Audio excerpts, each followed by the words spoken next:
My name is Dr. Margaret Fortune. I'm the proud education advisor to the NAN Sacramento chapter. And today we're having a conversation that is about the prospect, the possibility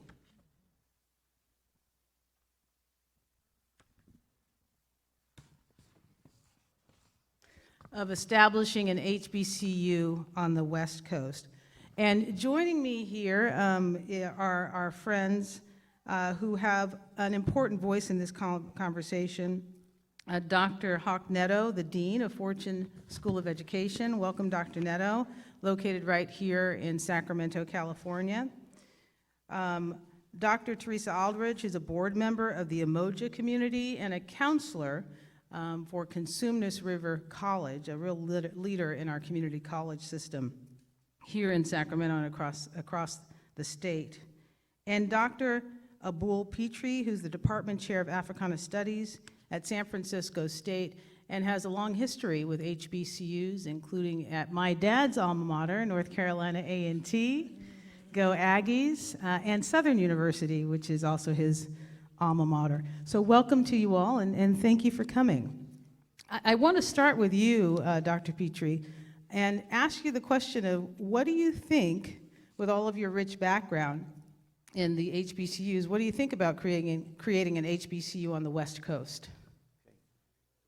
Okay. My mic is working. So I want to first thank you for the invitation to serve on the panel. I'm so honored to be here on this particular topic because it's one that is really dear to me in terms of my experience growing up and my career experience as well. So when I think of the West Coast and an HBCU possibility, this is an extraordinary idea for a number of reasons. Because of the West Coast connection to the South, where the majority of black people live in the South. And so on the West Coast with its innovation, I think this could be a real unique university that has the potential to really be a game changer across the United States, in particular as it relates to the needs of black communities. Dr. Pitre, there are some that say that, you know, an HBCU, a historically black college or university, is a particular designation tied to a particular moment in time. Do you think it's a title that we can still use today, even as we imagine something new?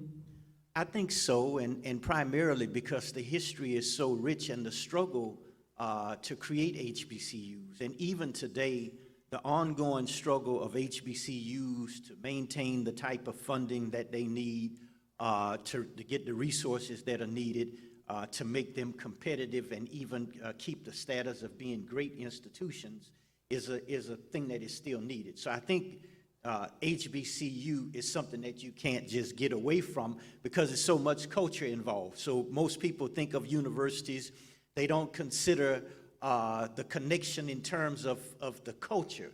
The culture even includes the bands. So, I mean, the band in itself is something totally different that you don't see in traditional universities. And the bands bring this kind of, you know, extra flavor to games, even though the games are not 100,000 people. Academically, I think, you know, the HBCU symbolizes a place and a space that black people can be free and express who they really are. Now, Dr. Aldridge, you saw a particular need in the community college system to really convene black students and faculty. I wonder if you could tell us, what is the Umoja community? So the Umoja community is, as you probably know, Umoja means unity, and we took that title and combined it with community, so Umoja community. But in 2006, we held our first Umoja conference where we brought together 15 black student success programs in the community college system. And we learned about the best practices that they were having at those colleges. And so we decided as a group of educators to put together a statewide organization that would build upon that success of those 15 programs. And to date, we currently have 71 community college Umoja programs in the state, as well as 3 in Washington state. So we kind of saw the need for success of our black students and created the Umoja community out of that.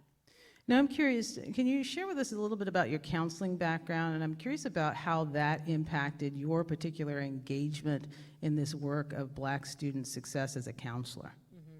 So one of the requirements in order to be an Umoja, have an Umoja program is to have an Umoja counselor. And so each of our Umoja programs have an Umoja coordinator and an Umoja counselor. For me, as a counselor, I've always been dedicated to helping students, but more importantly, Black students. And so if anybody's looking for a job, we're looking for a Black student success counselor at Cosumnes River College. I had to do that plug real quick. That's fair game. Absolutely. So counseling is really a dedication to our students. I'm student focused, and without their success, I'm not successful. And so students continue to look at me, you know, as a guide, right? We're just guiding them on their path because they have the brilliance, right? We're just guiding them along their path. Now, I had an opportunity to present at a community college campus or conference. It was online, and it was focused on Black student success, and there was a certain vibrancy to that community. There was a certain celebration to that community, and I just wonder, will you talk to us about the culture that is created by the Umoja community? Well, we are grounded in African-centered education. We get our, I guess you could call it our spirit from the motherland. And so whenever we come together, the first thing we do is open up with ritual. Some people might call it prayer. We bring in our ancestors to that environment because we feel that they're going to lead us in that conference. Whatever space we've created, we bring them in.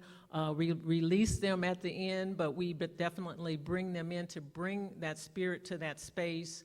And then, of course, we are who we are, and we speak the truth. One of the things we do is we have a porch talk, and we want to talk about issues that are affecting us, that concern us, and so we bring that to all of our conferences and our professional development that we provide our faculty and staff in our programs.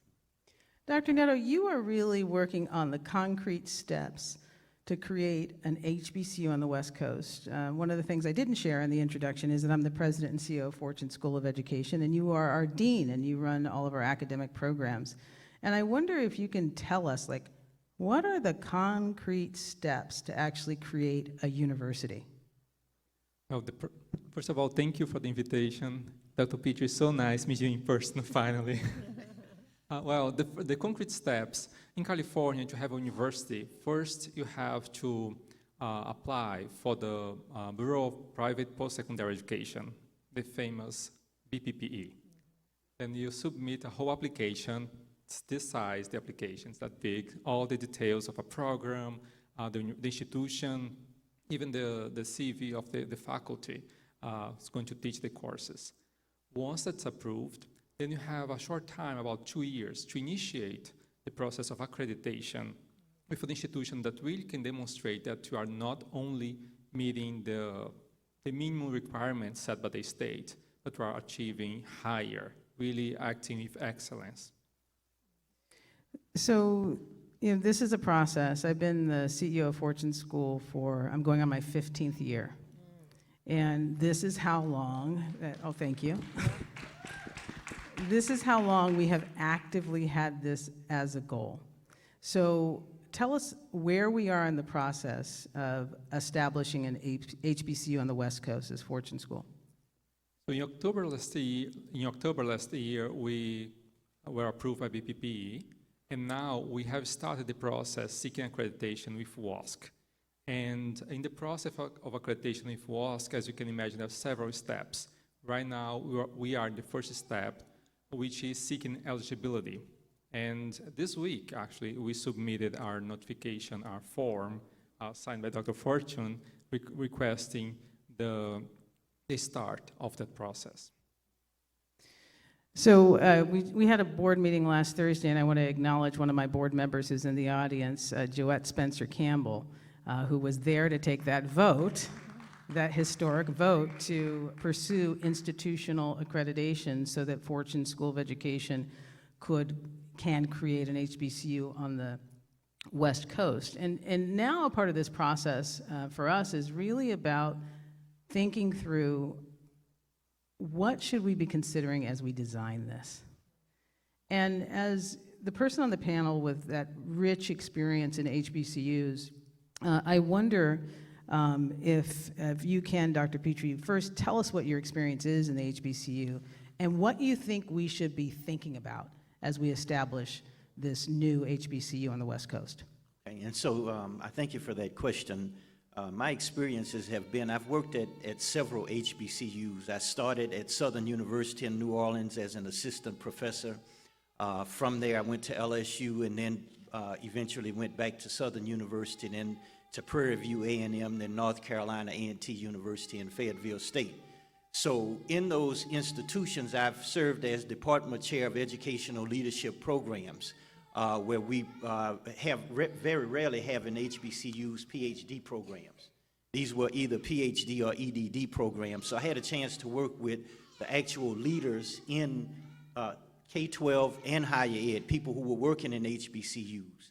And one of the first things that I would say is very important is developing a mission statement. So the mission statement really is going to drive everything that happens in the institution.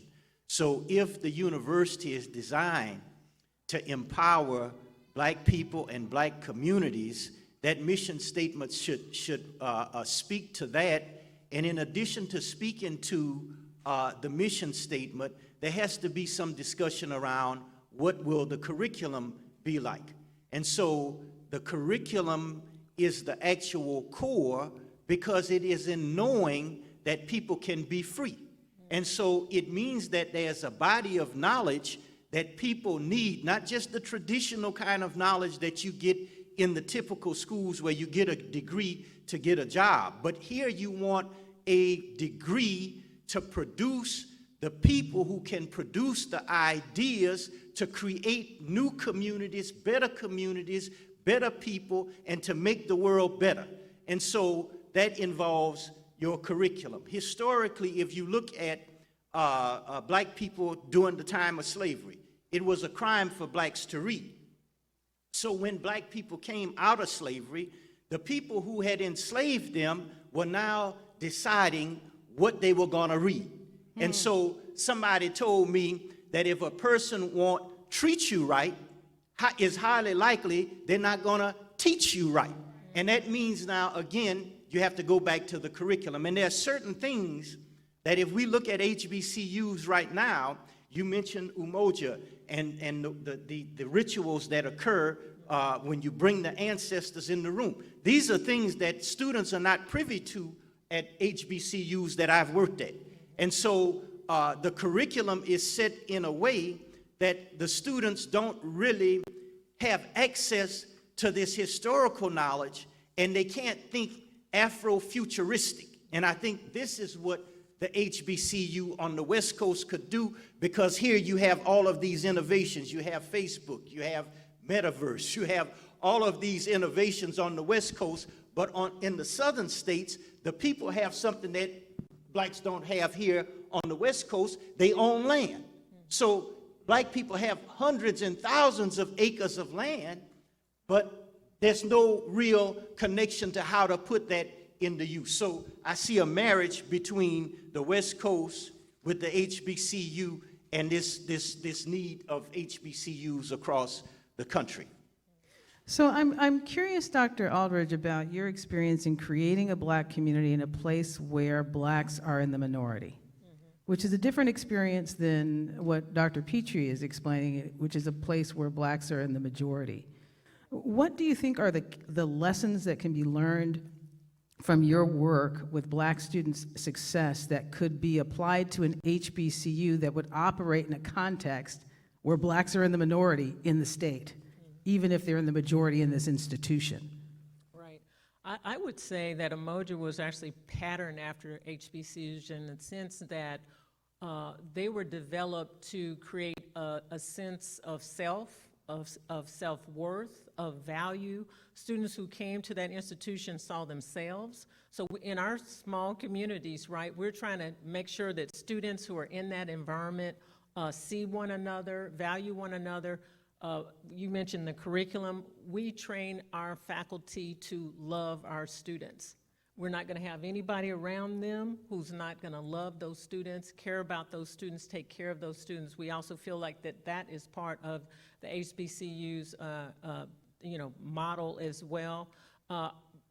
Also, what we've done is we've kind of looked at experiences outside, right, of the curriculum. So taking students on trips to Africa, right, taking trips to the HBCUs so that they could see, I can do something beyond the community college. I can get a degree. I can be a doctor. I can be a lawyer, all of that. And so it definitely takes building community, number one, in order to make those students feel like in that environment that they're in, that they matter. And that's one of the things that we do. So I'm curious, Dr. Neto, listening to this and being the person who's the architect of the proposal to bring this to Sacramento, what questions you would have of Dr. Pitre and Dr. Aldridge as you craft the student experience? I will start by saying that we are launching the master's program, and what Dr. Pitre said about curriculum really resonates with me, because when we are designing the master's program, our master's is going to be in education and social justice. We are very intentional in designing that curriculum exactly to speak to Fortune's vision and mission, our institution, but also to education abroad and the issues that we are facing right now. Right now, teachers, educators in general, not only teachers, educators need to understand key issues.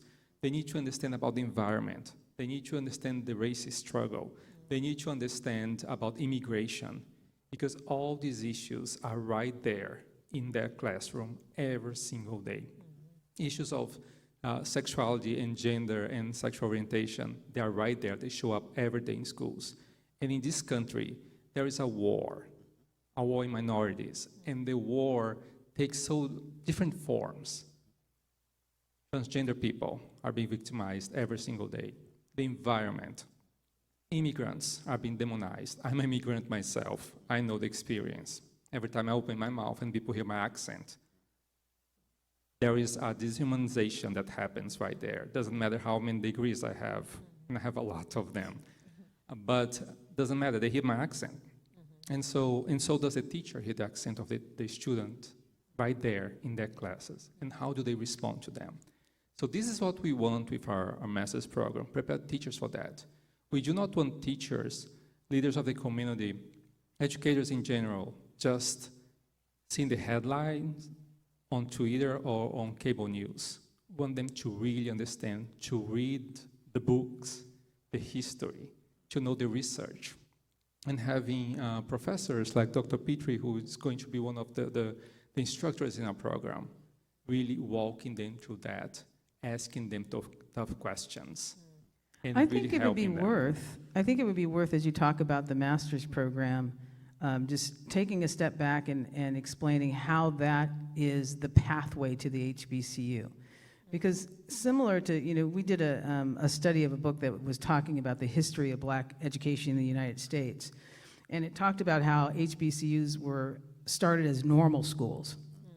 And those were teacher colleges, which is what Fortune School of Education is. We're a teacher's college, aren't we? We credential teachers for over 70 school systems throughout the state of California. And so in a very traditional way, we are expanding the mandate of the institution from teacher credentialing and principal preparation to be this master's program in social justice. And I'm curious, because it was your recommendation that we take that step, why did you choose that in particular? First of all, taking a look at the market, right? We need students, so we need to understand the market of education. And we realized that big universities, like the University of Toronto, and a few others had a program in education and social justice. And we realized that in the Sacramento area, there was not. There are minors, there are a few emphasis on that type of studies, but not a program like that. Then I believe a key reason is a translation of the history of Fortune School of Education and the vision. The first week I was hired, I sat with Dr. Fortune, and I'll never forget that meeting, and it's come to 4 years next week, and that meeting happened. And you shared the vision with me. What was the vision and a bit of the history of the institution. And so this master's solidifies, in a way, that vision, and also is the entryway to the status of a university. We have been credentialing programs, credentialing teachers and educational leaders for over 30 years. And now we're finally being able to offer a degree. And it should not be just any degree. It should be a degree that speaks to the core of the mission that Dr. Rex Fortune had when he founded the institution, which is expanding the diversity in key areas of teaching. And also, and now, the vision that Dr. Fortune, Margaret Fortune, brings also to the table, and have an institution that offers from pre-K to graduate school. Well, I thank you, and thank you for acknowledging my late father, Dr. Rex Fortune, who founded the institution and just passed away. So one of the things that you said, Dr. Pitre, which was surprising to me, is that this idea of having a master's in education and social justice may be a more viable idea in California than it is at an HBCU in the South. And I would have assumed that the opposite would be the case. Tell us about that. Well, of course, you know the politics in the South where they're eliminating courses like critical race theory. So I have colleagues who work at universities and they have to take books out. You know, if it's a book on critical race theory in education, you got to pull that out. And so politically in the South, in HBCUs, they have to go before governing boards that are majority white. Even as you begin to matriculate your curriculum and you try to move it forward, there's some limitations. For example, at North Carolina A&T, when I started an African American leadership studies track and an educational justice track, that track had to get the approval of faculty members, and as it was moving through, the majority of faculty members were not black. They were mostly majority white faculty members who had positioned themselves in the university on the powerful committees. So we would have to go and explain why these courses and this program would be a viable program. And so what Dr. Neto has been able to do with this program, because I've been studying programs and working with some of the best scholars in education in the world, and this program is a very unique program that you really, can't find just everywhere in the United States. And then with its positionality of being in a space where black students are going to be able to take these kinds of courses is really the centerpiece, because it gets back to this notion of creating teachers who have a love for students and a love for people. And that is essentially, when you get into teaching, when you look at the great prophets and messengers, they were teachers. And their teaching was based on the concept of the love of the people. And how do you bring out, as educators, the gifts and the talents that people bring? And I think this is what this program will be able to do. And I think, again, it opens itself up now that you can recruit people from these other areas to take these courses here and get their degrees at the Fortune School. That is fascinating. That is fascinating. So, Dr. Aldridge, there's something that's, I think, an interesting conversation that's happening in the community college system, and it's happening, I think at the statewide level, where there is this interest in HBCUs. Fortune School of Education is not the only one having this conversation. The conversation looks a little different depending on what space you're in.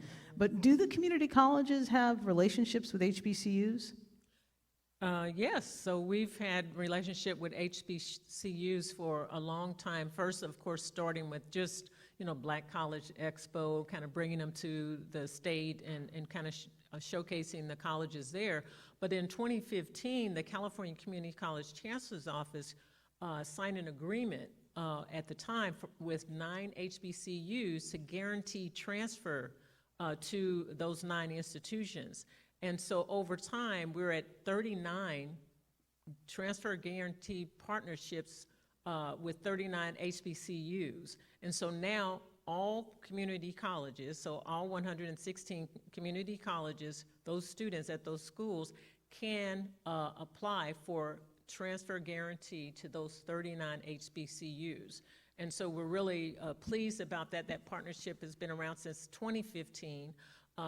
We're also trying to broaden that with some legislation that is going to allow students to take their Cal Grant B money, at least $5,000, at least that's what's in the bill right now, to take that to an HBCU and use it for tuition purposes or for other living needs. So we're really pleased about that as well. So we've had that relationship. The other thing that we have is what they're calling a P2P, so pipeline to partnership, and that is, we see the, of course, the significance of the graduate students from the HBCUs, and so we're bringing them here to intern in our schools to ultimately hire them so they can work in our institutions. I love that. Yeah, so we're trying to do what we can. I better get on the phone right now and call some students. This is the place they need to be. So we really appreciate that partnership with the HBCUs.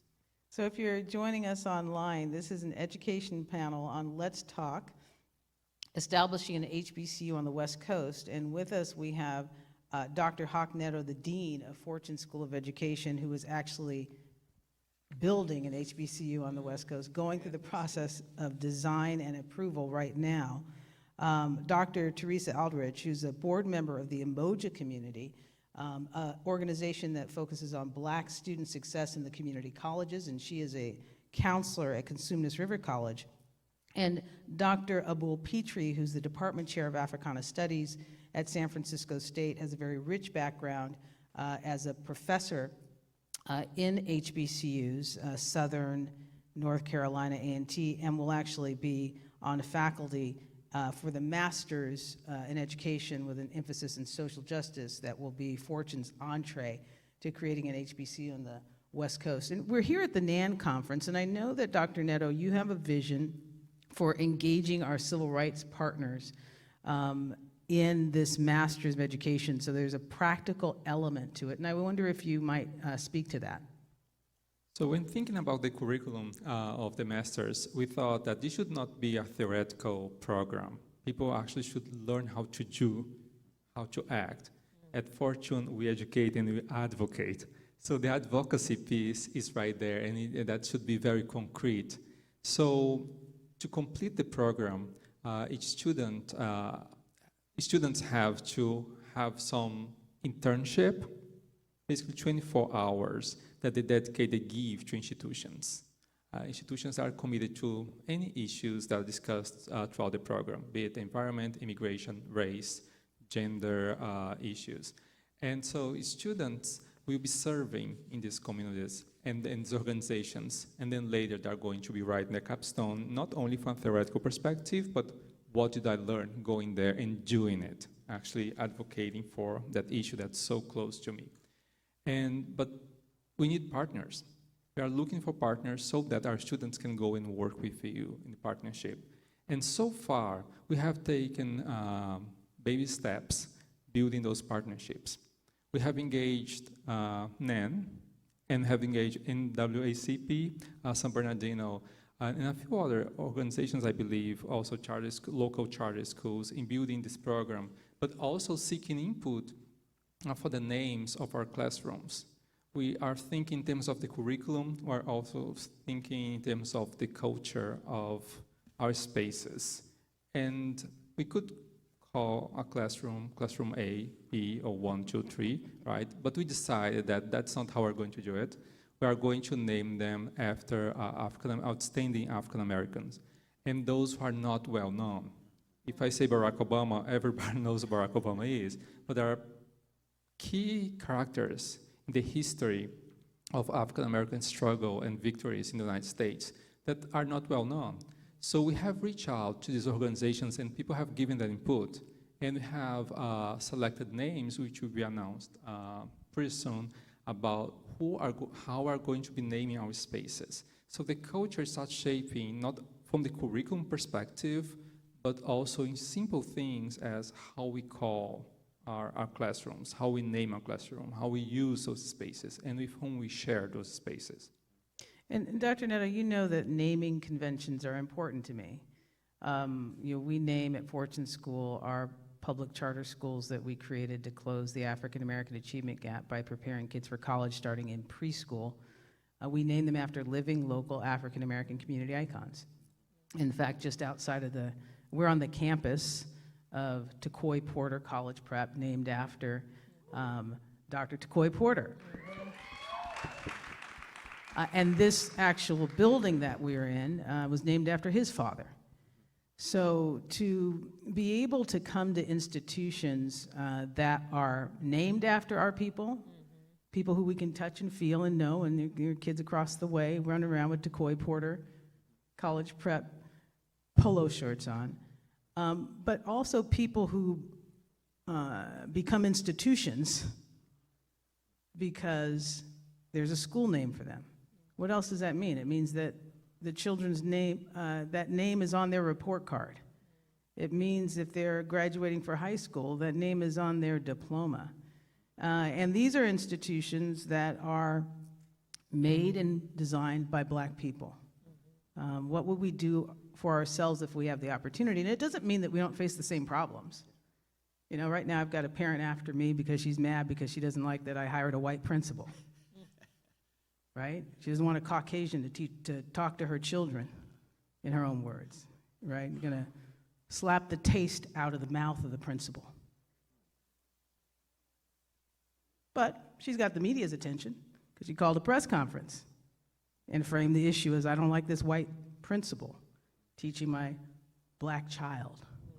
So it's not as if we don't deal with the same issues. We're still in the environment.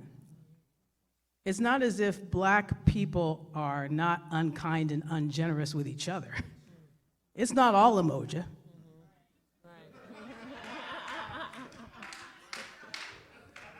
In fact, sometimes we're tougher on each other than we are on white people. So I'm curious if in an HBCU environment, do you see any of that? Because I oftentimes in my institution where, I've got 12 schools, and 11 of them are led by Blacks. But I've got one white principal right now who's in her office trying to manage her emotions because a parent called her out on social media and is riling up a campaign against her, that she doesn't belong in this community. And I'm curious if those dynamics among Black people ourselves ever play out on the HBCU campuses.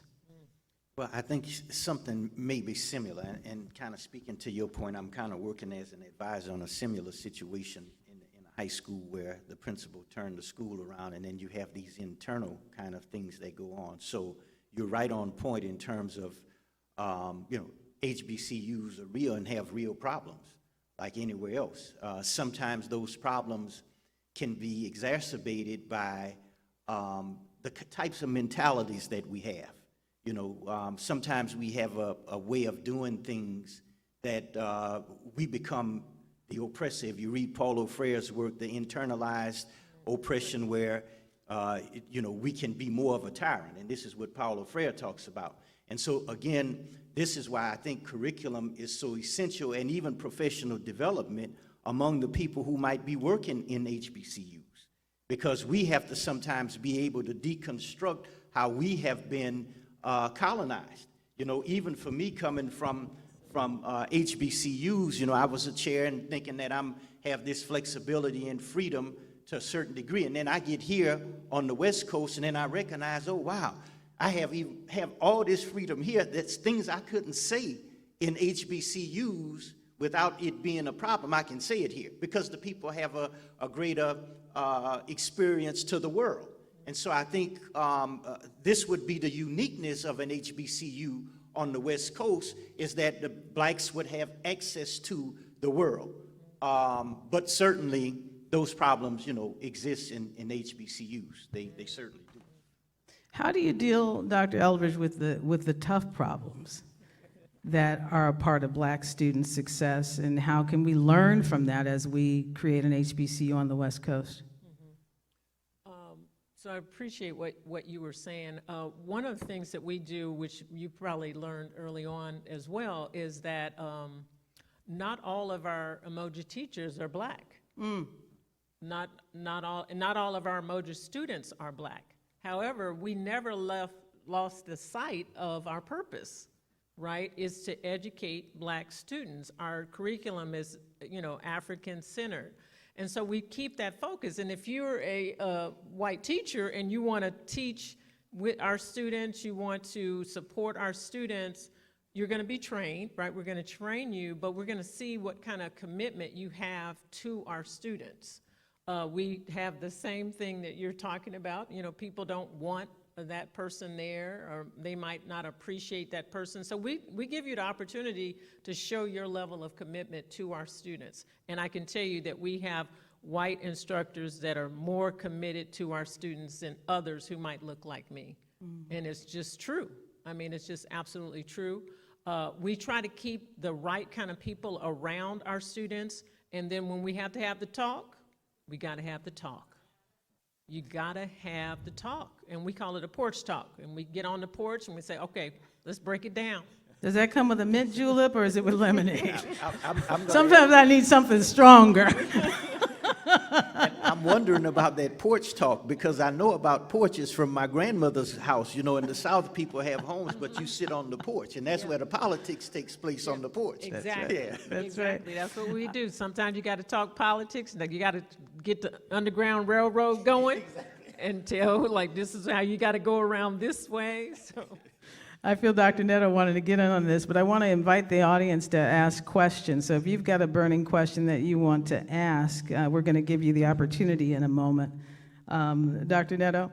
In my house, it's called kitchen talk. We're not going to have a talk in the kitchen. I know that something heavy That's how they is get coming. doas in Brazil? Yeah, the kitchen.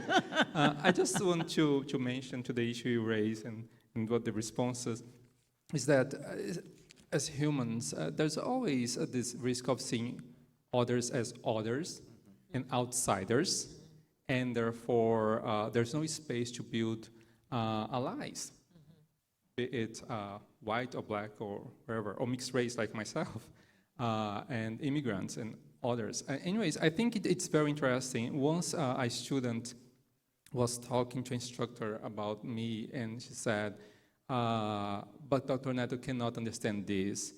He's a white old man. And I'm like, my dad, Black father, probably is having some issues right now in heaven thinking about hearing this, because I'm mixed race and I'm immigrant. And I'm not that old, actually, but the idea that sometimes, be it parents, be it students, be it faculty, thinks of others as outsiders and not belonging. And so important to walk together. Just the panel before us here, we had Latinos, had an Asian, had Blacks together, and this is the type of, I believe, network that needs to happen for real change to happen, be it in the classroom, the school, but also in the university, in society in general. I feel like we're going to a place in this conversation which is an important place, and maybe it's a part of the why. Why would you want to convene Black people in a place to get an education together? And there's something about this work that is about compassion. A compassion that can sometimes be missing when you're the only one, and a compassion that sometimes can be missing when we're all the same. Because a part of the education process, and I want to ask Dr. Aldridge and Dr. Pitre to address this, a part of the education process is not just about the content. It's about the type of people who are going to exercise this knowledge out in society. And I wonder, how does that play into what you do as a counselor and in creating this Umoja community that might inform our work in creating a Black college? Well, one of the things that I really appreciate about the Fortune schools is, number one, they decided not to quit, right? They said, I've got a vision and I'm going to keep moving. one of the things that Umoja did is we said, we're gonna do it with no permission and no money, right? And so that has to be, you know, first and foremost in terms of wanting to help our Black students. You're gonna always get a no, you're gonna get people to say, you know, you can't do that, I won't do that, all of that. But if you keep your vision, keep moving forward, sometimes you have to do it with no permission, right? Then you get the opportunity to go before, you know, the WAS and be able to say, we're ready to create institutions that are going to graduate individuals who can enlighten our society, who can self-empower our students, right? Who can engage with one another and make the, you know, the world a better place for everyone. So I wanted to say that because I wanted you to know that we definitely appreciate all the work you're doing. Definitely Dr. Fortune, I mean, he served on our education summit with us for several years, trying to help us imagine what a Black college might look like for our students. So dedicated to helping students. That just a phenomenal loss. I really appreciate. Sorry that I had to go there, but it's difficult for me. But helping our students as a counselor, helping our students. What can I do as a individual coming to work every day? One is, of course, listening to our students, being present for our students, understanding that they have multiple needs on top of multiple needs, giving them grace to be able to take care of what they need to take care of, but yet, you know, stay on them. And all right, now let's get back to the paper. We got the paper that's due. You got to do your quiz. You got to do everything like that.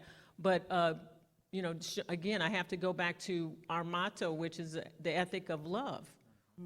If I love that student, I'm going to do whatever I need to do to help them, but I'm going to also help them, you know, excel as a scholar. And I think that you've done that. Thank you. Dr. Pitre, what about you, about developing the whole student and the type of community? What advice do you have about the type of academic community we should be creating with an HBCU? And then I'm going to see if there are any questions in the audience. So I'm going to go back to this idea of faculty expectations. And, you know, anytime you work in an institution, the expectation of the students has to be high. So if you come in working from a cultural deprivation model that, you know, Black students are not good because of, and you have all of these different ideas, students usually work to the level of the teacher expectation. And so in HBCUs, one of the advantages that they have is when you walk in that classroom, most of your teachers have a certain level of expectation. They have a level of excellence, and they can show you that excellence from their own excellence. And I think this is a key driver. The other component of HBCUs is that when you walk in that classroom as a student, for some students, it'll be the first time they've ever had a Black teacher in the room. And so then can you imagine walking in on a university campus and the president is Black, the faculty are Black? So it's a different kind of experience that gives you this kind of inspiration that you could do the same thing. Even in my own experience to get to the PhD, it happened in a very interesting way, but I'll sum it up like this. It was a professor one night, we were out recruiting because I was doing a recruiting trip. And he was telling me, he said, man, you really need to go back to school and get your PhD. He said, because right now you have a master's degree and you have about this much, it opens up this much space for you. He said, but if you get that PhD, it's going to open up the whole world. And at that time, you know, I didn't know what he was talking about, but having that experience of watching him and other PhD professors has taken me all over the world to meet people that I would have never expected to meet, and then to be here at this place, in this space, at this time. This is very unique because when we met, Dr. Fortune and I, when you and I met via phone, I just happened to slip on my North Carolina A&T gear. Because I'm like, okay, I'm talking about a HBCU on the West Coast. Let me just flip my gear on. And then we found out that your dad went to North Carolina A&T. And I just happened to mention Dr. Ford. I said, I don't know why I mentioned Dr. Ford. And your dad, Dr. Ford, were Very good close friends. 2 days ago, I get a call from North Carolina A&T from one of the professors there. Dr. Ford is trying to get in touch with you. Wow. So this is a very unique space, and everything works in the order that it's supposed to work in, synchronicity. That's interesting because Pastor Porter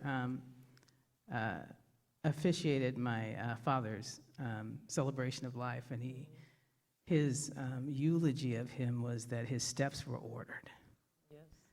So it touches my heart that you bring that up because his steps were ordered. He ordered the steps of so many other people. I wouldn't be sitting here had he not ordered my steps in a particular way. And I'm curious, Dr. Pitre, you're the Department of Africana, you're the chair of the Department of Africana Studies at SF State. Why would you sign on to be faculty for this upstart little dream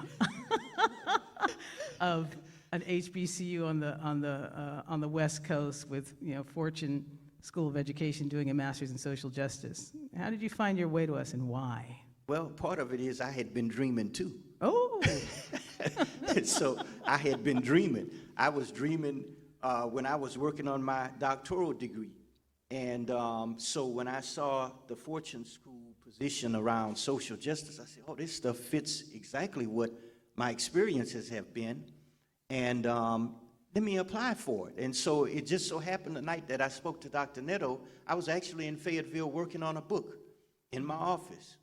And, everything kind of worked itself out. But the university that you all are working on now is the time for it. The time is for it. There's a time for everything that we read about.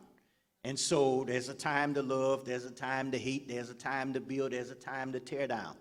This is the time for this unique institution. And the uniqueness of it in California, where you have the whole world that would have access to this kind of experience, I think is very unique, and time is on our side. time is on our side.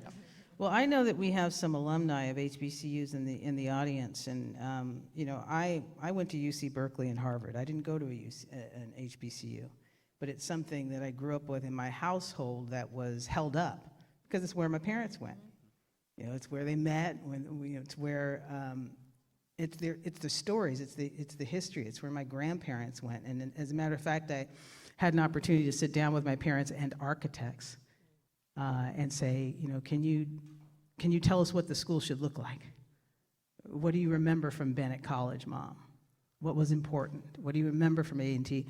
And I don't know if I have any takers on questions, but maybe I have takers on advice from any graduates of HBCUs who are in the audience. I'm going to do something unconventional and just come to you with my microphone. Here we go.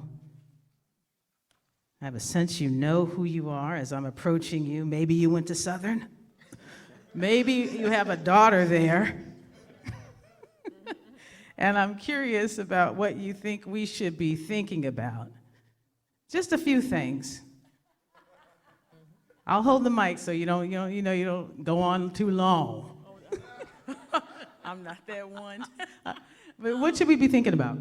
And where did you go to school? I did go to Southern University in Baton Rouge, Louisiana, where my daughter is right now. She just finished up her sophomore year, so she's a junior. She's in the back working the media right now. But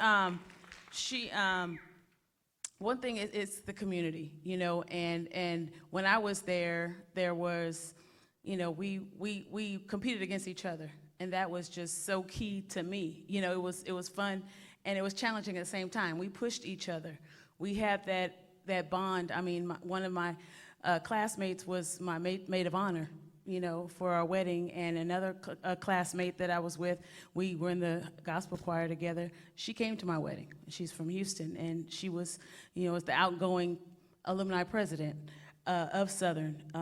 But community, having that unity and having a place and a space where they can be themselves, be their authentic selves unapologetically, and be able to have that bond and to stay in, and to develop a bond that will never break, and to be able to encourage and push each other to their highest of what they want to achieve. There's no limits. And the professors, I'm glad that he's going to be one, but the professors who care about the students, that is key. And having a place, make sure you have a student union, a place for them to be able to socialize and be able to, to let down their hair and to communicate and bond. But I just think having the right students and faculty mix is so key. And I would never change my education at HBCU for anything in the world. And I graduated, a long time ago. But, no, I graduated back in 92. That's when I graduated. 92. What? 92. 92 from Southern? From Southern. Wow. And my daughter is a sophomore at Southern now. What does it mean to you to have your daughter choose your alma mater to go to college? It means the world. And just like you, my parents went to Southern as well. My sister went to Southern as well. And so it's like a family tradition. And we actually have the longest running number of graduates from one family at Southern University. I think we're working on number 46 right now. Wow. So it means everything. And my parents, her grandparents are top of the moon that they had one that chose to go. So it means everything. Thank you. That's Pastor Carlette Porter on the board of National Action Network.